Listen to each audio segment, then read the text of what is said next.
Fascinating conversation. Well, joining me now is TalkTV presenter Sharon Osbourne, the Times political sketch writer Quentin Letts, TalkTV contributor Esther Krakue. Well, I wasn't expecting that, actually, Sharon, Lord Danek, giving that kind of take on Harry, and I actually found it quite moving because he knows him from his military time, clearly feels very sad about what's happened, but, you know, as part of his positivity call, trying to see if there's a way back for him. Well, what do you think? Well, I felt the same when I saw him back in this country and I saw him part of the royal family again. It made me very sad. I honestly felt sad that, you know, this is his home, this is where he belongs. The country loved him so much, and I'm sure they still do, the majority. And it's just like, listen, nobody knows what goes on in any family, let alone the royal family. But was it so drastic that you had to turn to California to live a life like a celebrity? Yeah. Quentin Letts, you're a brilliant sketch writer. I don't even know where you start with a day like today.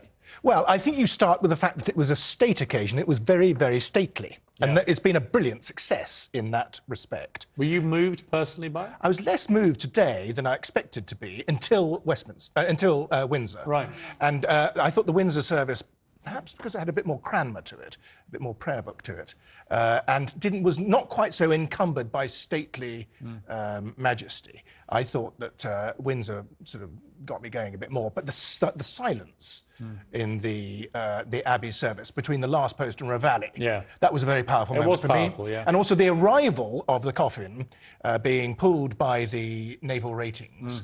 They came on and the music stopped, and then they did 15 extra paces and then halted. Yeah.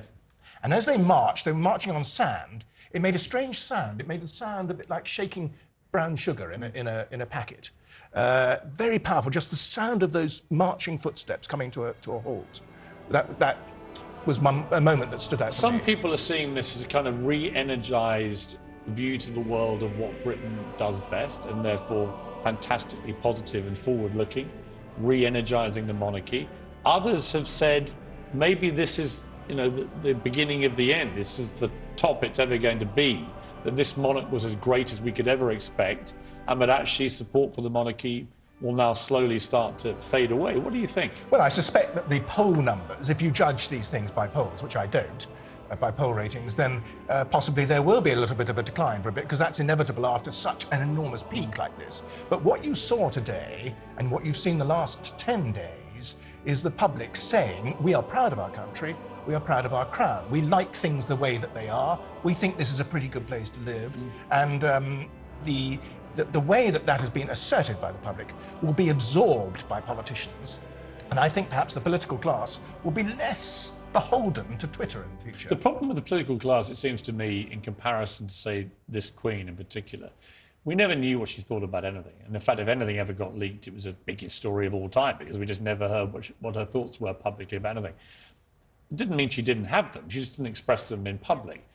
Well, she was not disputatious, was she? She was the opposite of disputatiousness. She was a completely unifying person. And she was a fount of calm. Right, so how do politicians who necessarily take strong positions on issues which are necessarily politically polarising, how can they hope to emulate that kind of unifying spirit? And the same applies in America, where it's almost impossible now. Everything is split down the middle.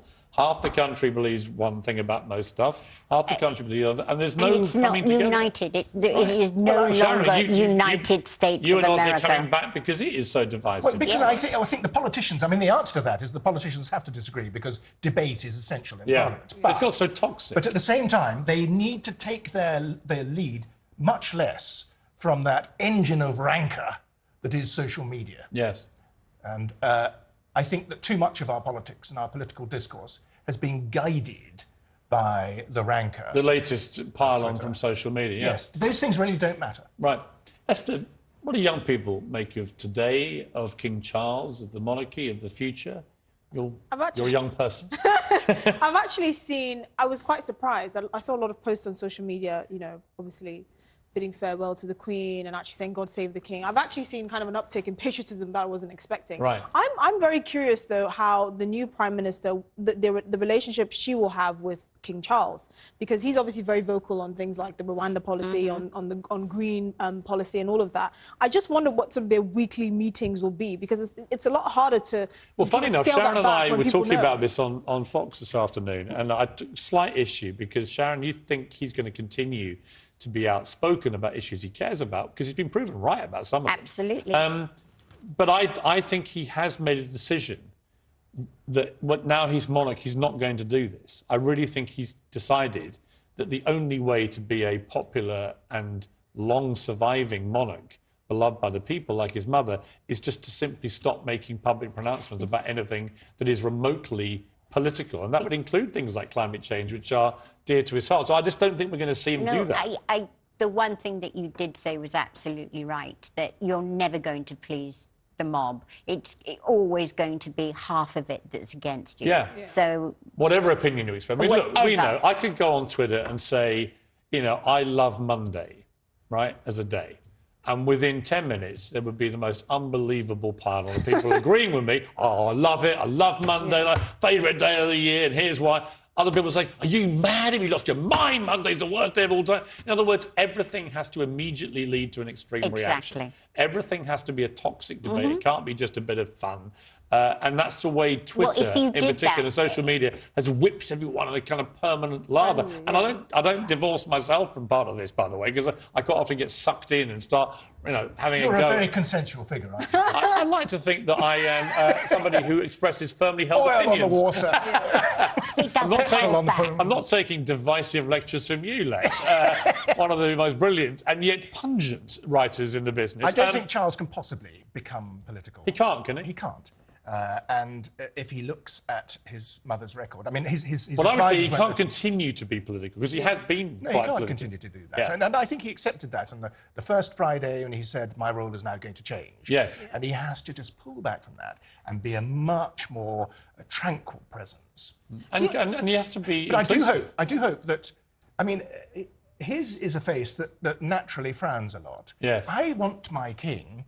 I'm proud of King Charles. I love Charles. To smile more. I want him to smile more. Yeah. And he's good at laughter. I mean, look, let's be fair. He is so far in his reign, he's been mourning his mother. Of course. And I think that's easy to forget. He's had to tour the country, probably take 100 phone calls a day from world leaders and stuff. Yeah. He's exhausted. You know, console his family, show us he's king. I mean, the pressure on the guy is just unbelievable. He took it out on a pen. That's how bad things are. Yeah. Sharon, what does it say about our country today, do you think? What did you feel when you were watching it? Were you getting emotional about a country from the past that we're slightly losing or have lost? Or did you feel in a way it was a good chance to refocus us on what makes this country great? A bit of both. Yeah. Really, Piers, a bit of both. I love the way that the whole country was so united and so together, and there was so much positivity when you would go into the streets. And yet there are, you know, certain groups here that are against royalty, but I think overall, I think the royalty, I hope to God, is safe here. Yeah, I mean, I think so. But I think it would be... We have a special thing. There's 40-odd monarchies left in the world, of which 12 are European. You could take all the European royals outside of ours down Tottenham Court Road, and nobody would know who they are, right? No, faceless. So I think that we are in a very unique position with our monarchy. It is a unique institution in terms of fame and global renown, right? I think it's in safe hands. I think one of the things I would say about the younger generation, we're genuinely excited about William and Kate. And I think what would be really smart for Charles to do is to draw on that. Any sort of engagements that he has that, you know, is very near and dear to his heart, he should actually make sure that William is very present there, because it's kind of like handing down the mantle. What's going to happen, Quentin, with the Commonwealth? You know, you're seeing Jacinda Ardern from New Zealand saying it's inevitable that in her lifetime New Zealand will go republic. Australia's flirting with it. It has a new leader, Anthony Albanese, who is certainly... you know, not being full-on Republican, but certainly indicated that he may go that way if the people wanted it. You're seeing some of the Caribbean countries immediately indicating they want to have referendums within several years. You know, this could, if he's not careful, King Charles III, you could get a domino effect of countries suddenly thinking the Commonwealth as a concept is over. I think that the two slightly different things being conflated there, whether or not Charles is head of state, or whether or not countries are part of the Commonwealth. It's two slightly different things. I think you have to let those countries decide for themselves. And to try to resist that or try to impose our royal family as their heads of state as well would be entirely wrong and counterproductive. And so you live and let live.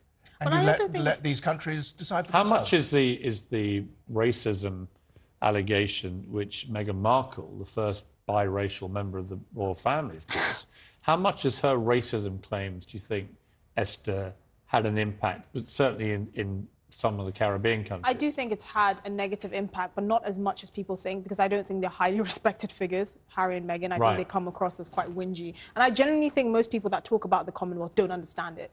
You know, there's so many people in the Commonwealth that were glued to their TVs today. There's so many people from the Commonwealth that actually are very fond of the monarchy and the royal family for various reasons. I think one thing I have noticed with sort of the Republican wave is it's very cyclical in terms of politics. So you have a Labour leader in Australia, you have Jacinda Ardern, who couldn't be more left-wing if she tried. You know, they're always more on the Republican side of things. But again, if, you know, the elections swing the other way and you have more right-leaning governments in, they're not probably going to push for By the way, Quentin, there was a moment today where, have you done your sketch for tomorrow? I've filed.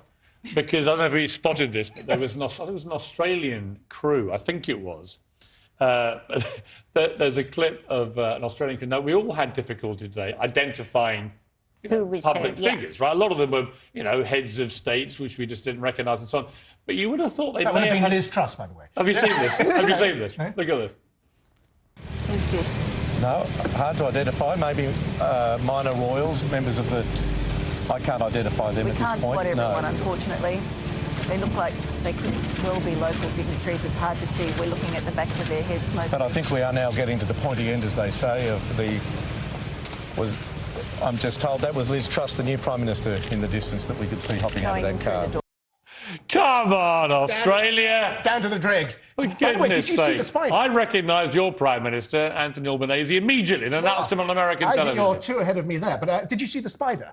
When the coffin came in at the west door and was being carried into the Abbey, there was a spider visible on the wreath. It was a lovely touch. Really? I thought a lovely moment. There was a living creature on the coffin. It was, yeah, I mean...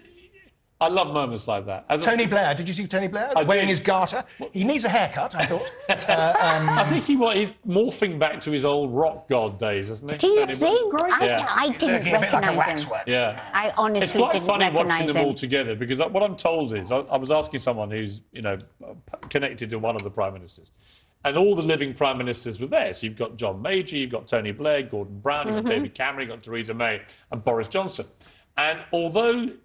Here's David Cameron today. Although this is all of them we're going to see coming past here.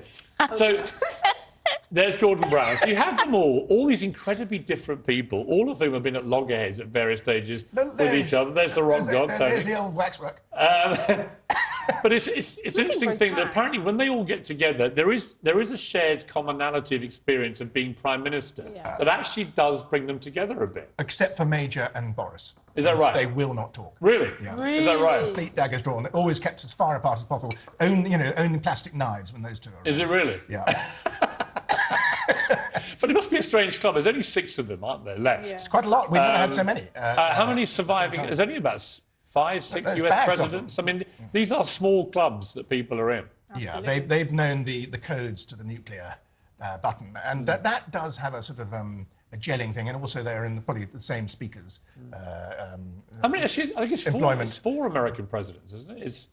How many are still alive? Trump, Biden, Obama, Clinton, Carter. 5. Yes. Yeah. And Carter's now in his late 90s, I think. Extraordinary man, actually. Yeah. Biden, I thought, should have been given a more prominent position today. I thought it was a pity that our most important ally wasn't perhaps given a slightly better seat. I think he was down somewhere near the top man from Andorra, I think, was near him. But, you know, that's the democracy of a church service. And what a lot of fantastic singing there was. Yes. The hymn singing, I thought the choristers were terrific. fantastic. Yes, I wasn't sure about some of the music in the Abbey. The Macmillan piece didn't really do it. Did you get emotional, Sharon, watching it? Very. Did you? Yeah. What was the moment through the whole day where you were most affected, do you think? It was just one of those days where you really... just wanted to concentrate on watching every minute of it. I didn't Yeah. want to talk to Yeah. anyone. I just wanted to watch it all because, as I said to you earlier, it's history. Yeah, the moment for me actually was when, right at the end, when her coffin started to be lowered. Oh, I found that very, Yeah. very affecting on me. Because I thought, well, that really is the end. That's it. That's going to be the last but moment we see the Queen. I thought, this is it. She's now with her husband. Yes, well, that's the uplifting part of the day. Yes. Is that Right I at think- the very start, there was, at the Abbey, there was the ringing, the tolling 96 times of the Kenner bell Yeah. at the Abbey. And you'll have been to English country church funerals. Very much so. They do the same thing. They ring the bell. They don't ring it 96 times, of course. Yeah. But the single bell summoning the faithful to prayer. Yes. And the mourners to prayer. And I thought that was And the very gun effective. salute, of course, every that minute. was because at the heart of this was it was a state occasion, but it's also an Anglican funeral. Yes. Yeah. And the commendation when the Archbishop of Canterbury, I haven't always been his greatest fan, I Justin don't imagine Welby. many people are. But, well, he did it very well. The Yeah, he commendation at the end where he said, "Go forth, O Christian soul." Yeah. It was very touching. Yes, it was. This was a narrow coffin there. Narrow coffin. Did you notice how She's narrow so it was? tiny. And that was the focus on it, was on the coffin. Yeah. Thank you, Vinod. Sharon, we're going to love you and leave you. Thank you very much, Lee. You're being replaced by one of the world's greatest historians. I'm sure you won't mind. There he is, waiting in the wings, Anthony Selden. Fascinating to see what he thinks about this from a historical perspective. There he is.